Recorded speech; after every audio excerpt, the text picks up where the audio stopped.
Welcome to the Art of Hitting channel. Today we have another legend of softball that we're interviewing in Vegas. Actually, a teammate of mine for over 20 some years. We're not sure. We had to look back at the records, but we've been playing a long time together. He's not, you wouldn't look at him and say that's the greatest softball player walking the earth or the greatest slow pitch softball player. But in reality, he is probably one of the most effective softball players that walked the earth in senior softball. Probably like an Andy I'm here Purcell. in Las Vegas with Tols Mihailoff. Just all his friends call him Tols.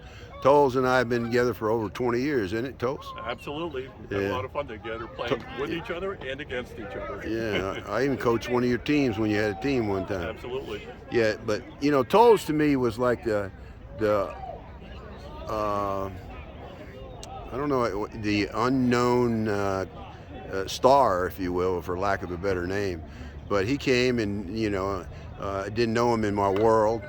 But he came, a tall, skinny guy.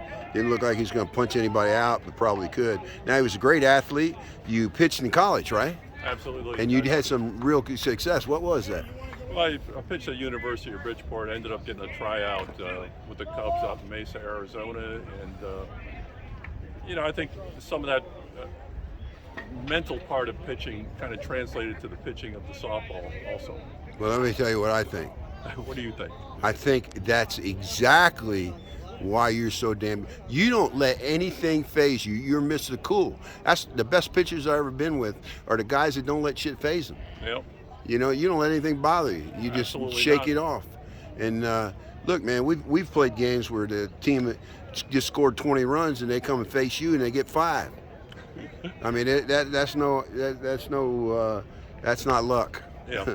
Okay, well, I want to ask you, man, believe this guy is a 700, 800 hitter most of the time, maybe higher sometimes, and he don't hit it more than, 200 feet, 250. I don't know. Maybe nowadays he's hitting it farther. Under 200 feet now. Yeah. Okay. 83. Well, let's talk about what you focus on to be the hitter you are. One of the things the guys don't mention, or they talk about, they say see the ball, hit the ball, and to me, if you're going to be taking batting practice and whatever, one of the things that you should key on is when you watch the ball, finish your swing, watch the ball, connect.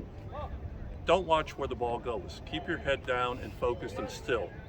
And this will help create a habit of keeping that head still and your eye on the ball till you make contact. So to me, that's probably the top thing, the most important thing.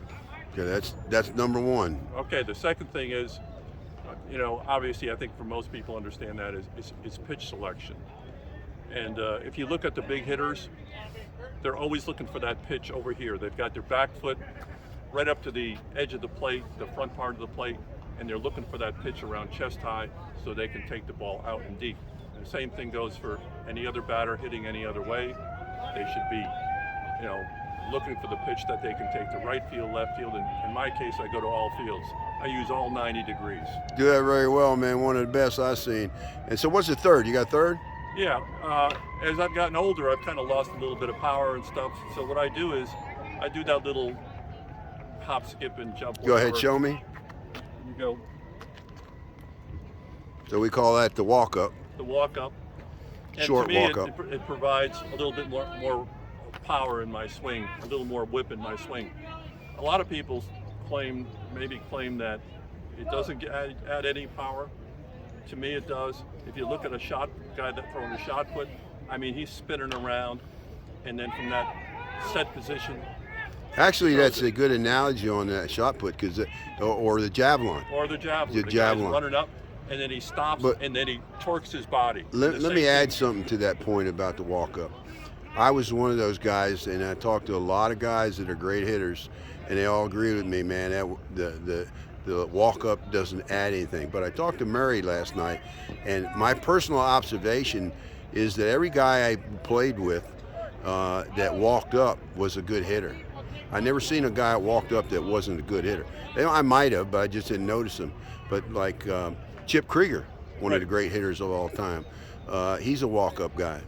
And Murray Williams, who's a nuclear physicist, talked to me yesterday, and he said, if you do it right, You know, if you're generating kinetic energy from the ground, and it's the linear. You know, they say the linear motion well, is. You go the linear to the torque. So Yeah. it's a nice.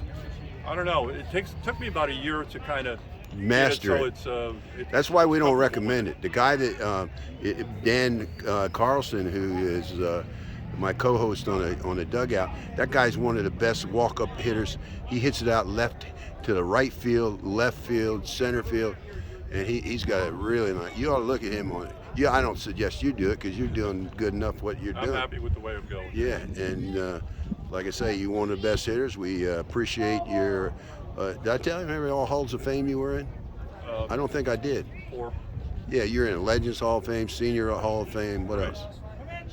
I got a local one. The local Hall of Fame. Yeah. What about that? Well, Legends Hall. Yeah. The Legends. Well, he's going to end up in more because this is one of the best. Okay, thanks a lot, bud. All right, thank you. You guys got to help me get to 2,000. I'm a little short. Help. Hit subscribe.